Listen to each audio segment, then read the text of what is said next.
Bismillahirrahmanirrahim. Assalamualaikum warahmatullahi wabarakatuh. Alhamdulillahirabbil alamin, hamdan katsiran thayyiban mubarakan fihi, wassalatu wassalamu ala asyrafil anbiya sayyidina wa nabiyyina Muhammad wa ala alihi wa ashabihi ajma'in. Amma ba'du. Rabbi shrah li sadri wa yassir li amri wa hlul 'uqdatam min lisani yafqahu qawli. Ibu bapak kaum muslimin yang dimuliakan Allah Subhanahu wa taala. Hari ini kita ada santunan anak yatim, betul tidak? Jadi fokus acara kita hari ini apa? Santunan anak yatim. Dan baiklah, sebelum kita masuk di dalam yaitu inti acara untuk santunan anak yatim, maka ada baiknya sedikit kita dengar yaitu nasihat-nasihat dari baginda Nabi kita tercinta Muhammad sallallahu alaihi wasallam. Bismillahirrahmanirrahim. Segala puji bagi Allah yang telah menjadikan kaum mukminin bersaudara. Kita tidak saling mengenal, kita tidak pernah tinggal satu rumah, tetapi Allah Ta'ala menjadikan kita sebagai yaitu bersaudara, sebagai bersaudara. Orang-orang mukmin itu semuanya bersaudara, disatukan di dalam satu akidah keimanan yaitu agama Islam. Allah Ta'ala juga menambahkan karunia kepada umat mukmin untuk saling tolong-menolong, untuk saling bahu-membahu, untuk ringan sama dijinjing, berat sama dipikul. Jadi sesama kaum muslimin diperintahkan oleh Allah Ta'ala untuk saling menolong dan saling membantu. Ini ajaran yang mulia yang diajarkan di dalam Islam.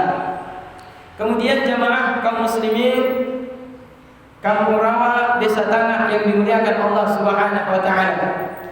Semoga Allah limpahkan curahkan salawat dan salam kepada Nabi kita tercinta hingga sampai datangnya hari kiamat, yaitu Nabi besar Muhammad sallallahu alaihi wasallam beserta keluarga dan para sahabatnya yang tercinta. Adapun sesudah itu, maka Allah Ta'ala telah mengingatkan kepada kita, ya ayyuhalladzina amanu ruk'u wasjudu wa'budu rabbakum waf'alul khaira la'allakum tuflihun. Wahai hamba-hamba yang beriman, rukuklah kalian, sujudlah kalian, dan beribadahlah kalian menyembah Tuhan kalian, dan kerjakanlah kalian perkara-perkara yang baik-baik agar kalian menjadi orang-orang yang sukses. Jadi ini di dalam surat Haji ayat 27 ayat 77. Dalam surat Haji ini Allah Ta'ala perintahkan apa yang harusnya kita lakukan ketika kita masih diberikan kesempatan hidup, yaitu diperintahkan kepada kita untuk ruku dan untuk sujud dan untuk menyembah Tuhan dan juga melakukan yaitu perbuatan-perbuatan yang baik dan yang terbaik dan terpuji. Kaum muslimin yang dimuliakan Allah Ta'ala, sesungguhnya berdiri dengan hak-hak kaum muslimin, menegakkan hak-hak daripada kaum muslimin, memperbaiki yaitu persahabatan dan hubungan sesama kaum muslimin, termasuk di dalamnya adalah idkhalus surur alaihim min fadailid din, memasukkan rasa gembira di dalam hati setiap saudaranya yang seiman dan seakidah, termasuk perkara yang sangat mulia di dalam ajaran agama Islam. Jadi Islam mengajarkan kepada kita kaum muslimin terhadap menegakkan hak kaum muslimin. Di dalam menegakkan hak kaum muslimin tersebut, termasuk di dalamnya adalah memasukkan rasa bahagia, senang di dalam hati yaitu saudaranya yang seiman. Hal tersebut dianjurkan oleh Allah Ta'ala di dalam Al-Quranul Karim. Demikian juga hal tersebut diwasiatkan oleh baginda Rasulullah Sallallahu Alaihi Wasallam Al-Amin yang sangat terpercaya. Jadi kita hadir di tempat ini berarti mengikuti apa yang dianjurkan oleh Allah dan yang disampaikan oleh baginda Nabi Muhammad Sallallahu Alaihi Wasallam, yaitu memasukkan rasa bahagia di dalam hati kaum muslimin. Kebetulan yang kita jadikan tema di hari ini adalah santunan anak yatim. Jadi adakah anak yatim tersebut ibu-ibu, kalau seandainya kita berikan makanan, kalau kita berikan pakaian, kalau kita berikan uang 100.000 rupiah atau 50.000 rupiah, adakah kira-kira anak tersebut bersedih hati? Tidak, dia akan gembira dan bahagia ketika mendapatkan perhatian, kasih sayang daripada saudaranya yang seiman. Jadi siapa yang menyenangkan hati anak yatim, yaitu anjuran Allah dan Rasulullah, termasuk di dalam perkara menegakkan hak-hak, yaitu kaum muslimin, memasukkan rasa gembira di dalam hati saudara-saudaranya yang membutuhkan, terlebih bila mana saudara kita itu adalah anak yang tidak memiliki, sudah ditinggalkan oleh ayahnya atau oleh ibundanya. Dan kemudian Rasulullah sallallahu alaihi wasallam telah menggambarkan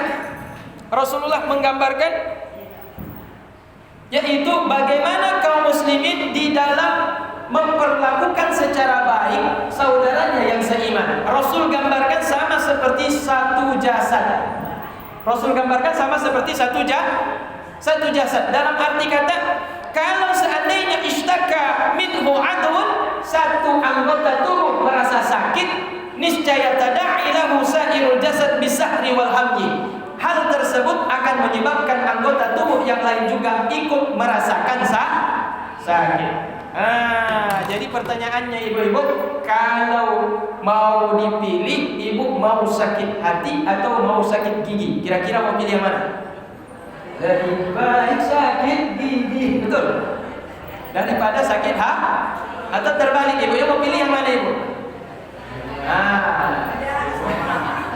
Dua-duanya jangan. Cuma ini ada dua, karena dua-dua adalah ujian, kita disuruh pilih, maka kita dengar ada orang mengatakan lebih baik sakit gigi daripada sakit hati. Karena kalau sakit hati susah obatnya. Kalau sakit gigi masih bisa beli obat sakit gigi.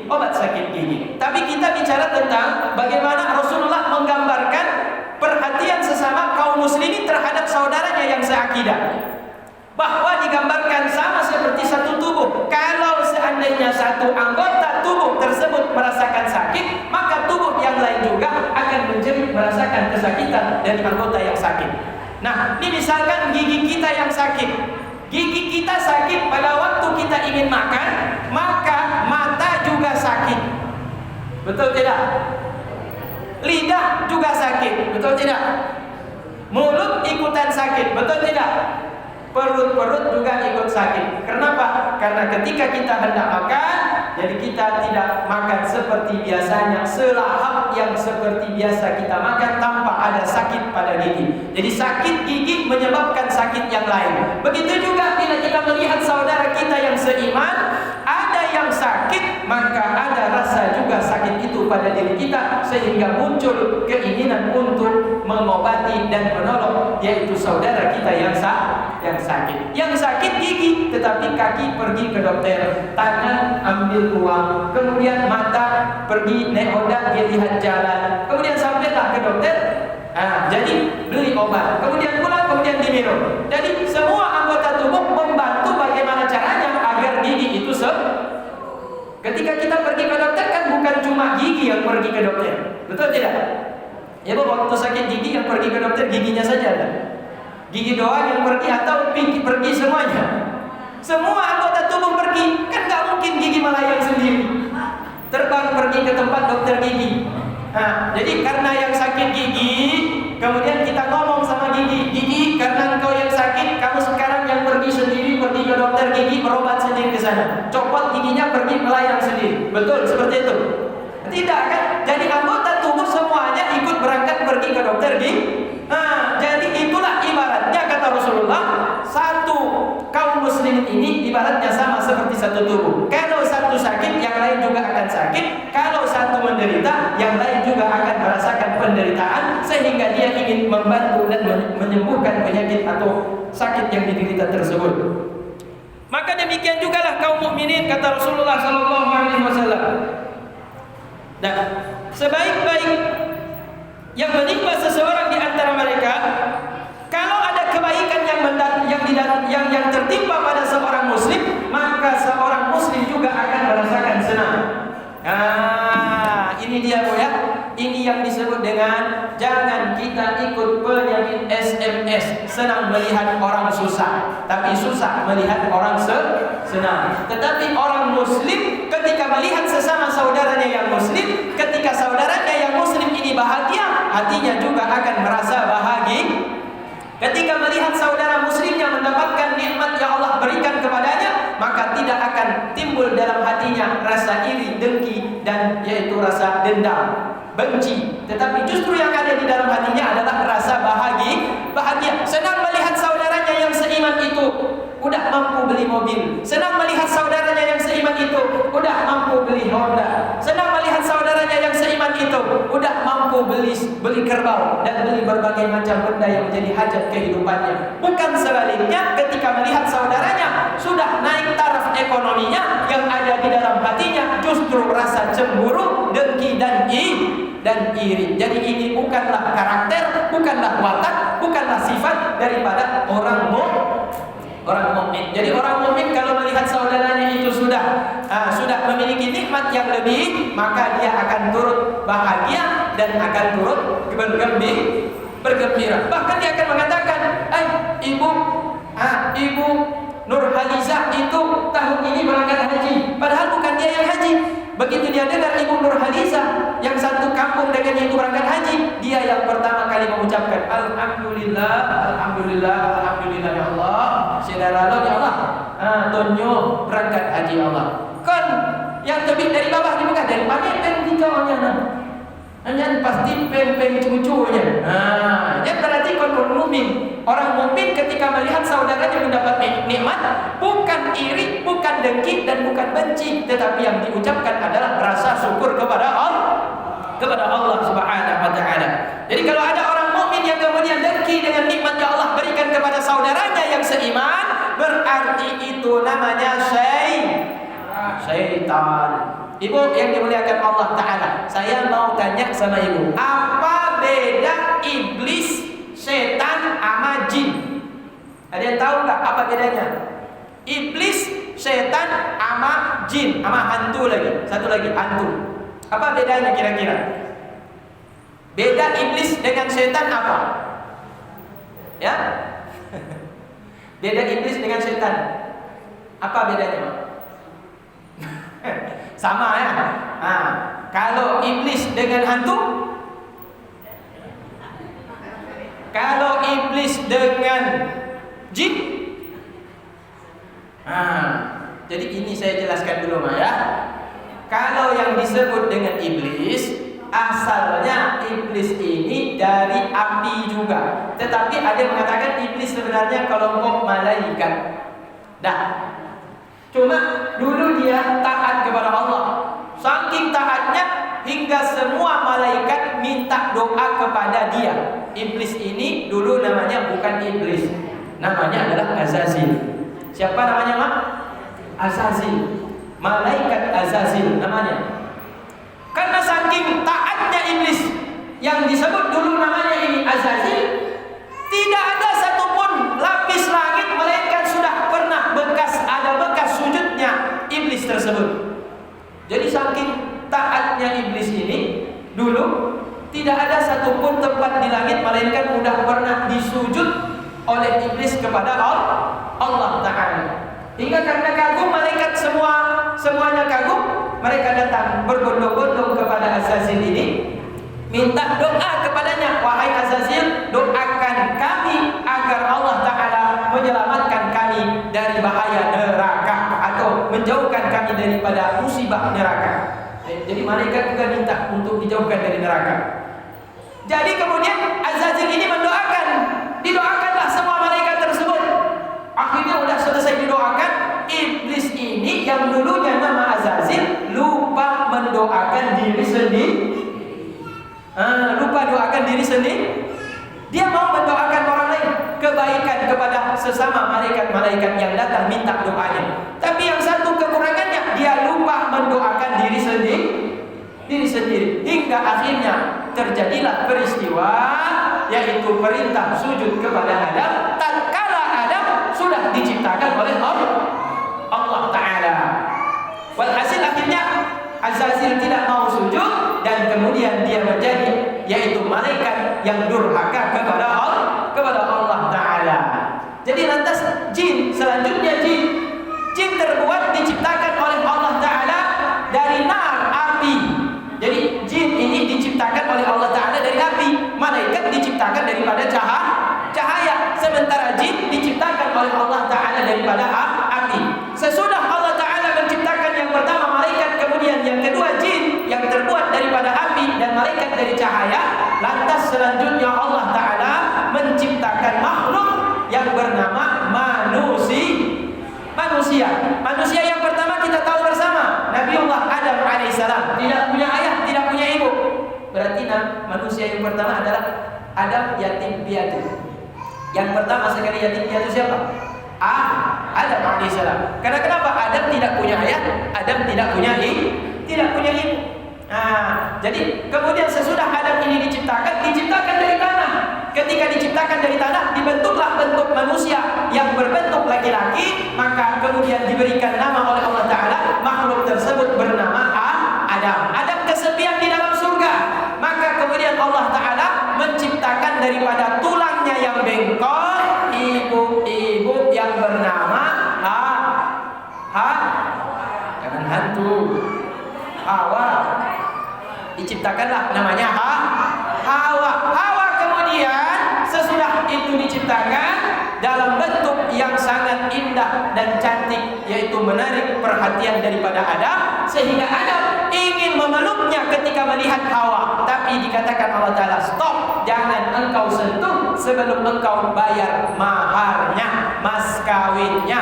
Ya, apa maharnya? Bersolawat kepada baginda Nabi Muhammad sallallahu alaihi wasallam. Jadi itu sah nikahnya kalau udah dia bersolawat kepada Nabi Muhammad sallallahu alaihi wasallam. Walhasil singkat cerita, Adam dan Hawa udah menikah di dalam surga, tidak punya anak, lahir anak ketika berada di bumi. Nah, jadi beranak cucu Adam ini bukan di dalam surga, tetapi beranak cucunya adalah ketika sudah keluar dari surga dan menetap di bumi. Walhasil singkat cerita lagi, Adam kemudian diturunkan di negeri India. Adam diturunkan di negeri India. Maka coba lihat orang India tinggi-tinggi panjang-panjang, betul tidak? Nah, betul kan? Nah, kalau orang India tinggi-tinggi panjang-panjang. Kalau kita ini udah keturunan yang keberapa nih? Udah pendek-pendek, dah mancung-mancung, berbulu-bulu, berjambang-jambang. Itu Adam alaihissalam. Jadi banyak kalau kita lihat orang India itu mirip mungkin karakternya dengan postur tubuh daripada Nabi Adam. Adam diturunkan di India, sedangkan Hawa diturunkan di mana, Ibu? Hawa diturunkan di mana, Ibu? Hawa diturunkan di mana, Ibu? Mama kita, mak tanyanya 4 diturun oleh Allah Ta'ala. Di mana diturunkan mak kita? Di mana, Ibu? Di Jeddah. Jeddah itu di kota Saudi Arabia sekarang, ya, yaitu di kota Jeddah. Jadi singkat lagi cerita, Adam kemudian jumpalah dengan Siti Hawa di Bukit Jabal Rahmah. Kemudian mereka sesudah berkumpul di Padang Arafah, bertemu di Bukit Jabal Rahmah, Bukit Kasih Sayang. Kemudian mereka tinggal menetap dan melahirkan anak-anak cucunya. Kisah ini dikenal dalam peristiwa Habil dan Qabil. Nah, kemudian Hawa meninggal dunia. Ternyata di Mekah itu, kalau ibu pergi ke Mekah, ibu akan lihat di kota Jeddah, ibu akan melihat ada kuburan yang sangat panjang. Ternyata itu disebut dengan Maqbarah Hawa, kuburnya Siti Hawa. Ibu tahu nggak berapa panjang, berapa meter kuburnya Siti Hawa? Berapa meter, Ibu? Ibu berapa meter? Panjang Ibu berapa meter sekarang? Ada yang 1 meter? Gak, ketek baru. Dah, ada yang 2 meter? 1,5 meter? Yang 3 meter? Ada yang 2 meter ini? Bang Yung berapa meter, Bang Yung? Ada lah 1 meter lebih, ya? Masih lumayan.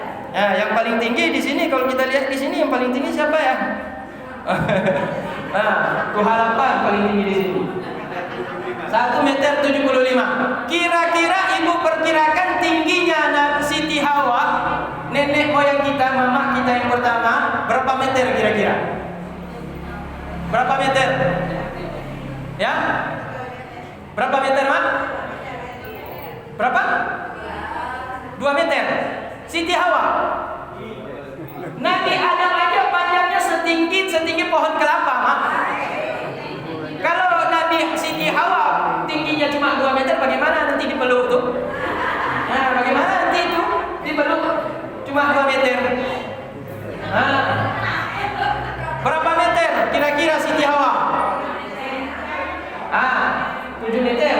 7 meter. Kalau ibu-ibu berapa meter? Hah? 5 meter. Pak kecil berapa meter Siti Hawa? Siti Hawa, istri Nabi Adam, mama kita yang pertama sekali. Panjang kubur, tingginya berapa meter? Mau tahu tidak? Kalau mau tahu saya jelaskan di sini. 80 meter. Hah? Ukur saja 80 meter. Berapa menyusup kita sekarang nih, Mak? Kita cuma 1,5 meter, 1,70 meter. Siti Hawa kuburnya kalau pergi nanti ke Mekah, Mak, mau haji atau umrah, singgah situ, tanya sama orang Arab, berapa meter kubur Siti Hawa? 80 meter. Berapa panjangnya itu dari mana ke mana? Hah? 80 meter? Hah? Dua yang istri kan? Ya kan sabar lagi panjang baku. Sama seperti pohon kelapa kan? Jadi inilah kalau boleh dikatakan inilah kisah pertama manusia diciptakan yang tingginya seperti itu. Dan masih ada sekarang itu. Pergi ke Jeddah itu memang panjang sekali kuburnya, yaitu Siti Hawa. Cuma yang sampai sekarang tidak terlacak kubur Nabi Adam alaihissalam. Jadi walhasil kisahnya ini kita singkat lagi, Pak. Dari 3 makhluk yang Allah ciptakan, pertama malaikat, kedua jin, yang ketiga manusia, Allah Ta'ala menjadikan inna syaitana lakum aduwwun mubin, bahwa syaitan adalah musuh yang nyata untuk kalian, kata Allah Ta'ala. Jadi pertanyaannya, syaitan ini apakah dia malaikat ataukah jin ataukah manusia? Maka ternyata dijawab oleh ulama, syaitan itu adalah sifat yang sama seperti sifat iblis. Iblis itu tidak taat kepada Allah. Iblis itu melawan kepada Allah. Iblis itu durhaka, bermaksiat kepada Allah. Maka andai kata ada jin dan manusia-manusia yang tidak taat kepada Allah, yang durhaka kepada Allah, yang bermaksiat kepada Allah, maka itu namanya syaitan. Jadi yang dimaksud dengan syaitan di sini apa? Syaitan adalah manusia dan jin yang mereka sama seperti iblis. Alladzi yuwaswisu fi sudurin nas minal jinnati wan nas, yang memberikan rasa was-was di dalam hati manusia, baik daripada kalangan jin maupun daripada kalangan manusia. Jadi setan itu bentuknya ada 2. Setan makhluk halus itulah jin, dan setan makhluk kasar itulah manusia. Jadi jangan marah kalau seandainya kita disebut setan.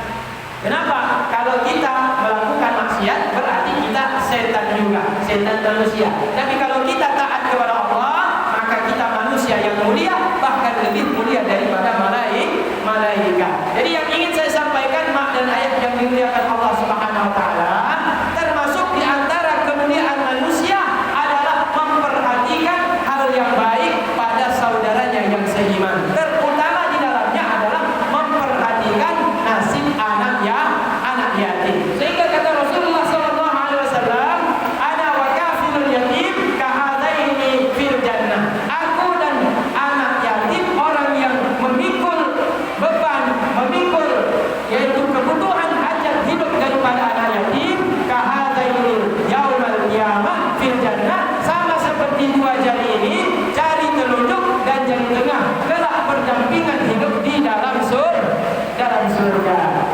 Jadi mak dan ayah yang dimuliakan Allah Subhanahu wa taala, pada momentum kita bulan Sya'ban, hari ke-13 di bulan Sya'ban, menjelang yaitu nisfu Sya'ban, 2 hari lagi, berarti tidak lama lagi, kurang lebih setengah bulan lagi kita akan masuk bulan suci Ramadan.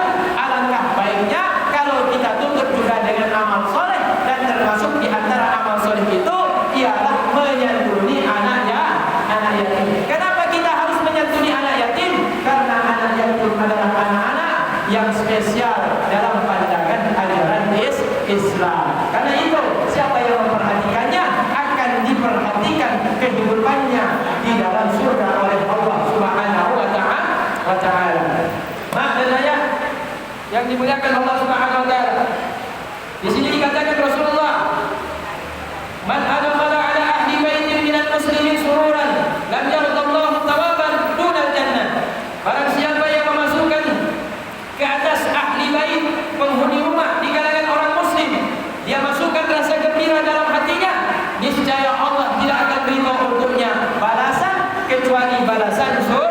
surga. Bila kita memberikan rasa bahagia dan senang ke dalam hati salah seorang penghuni rumah kaum muslimin, maka balasannya yang Allah akan jadikan tidak ada lain adalah surga.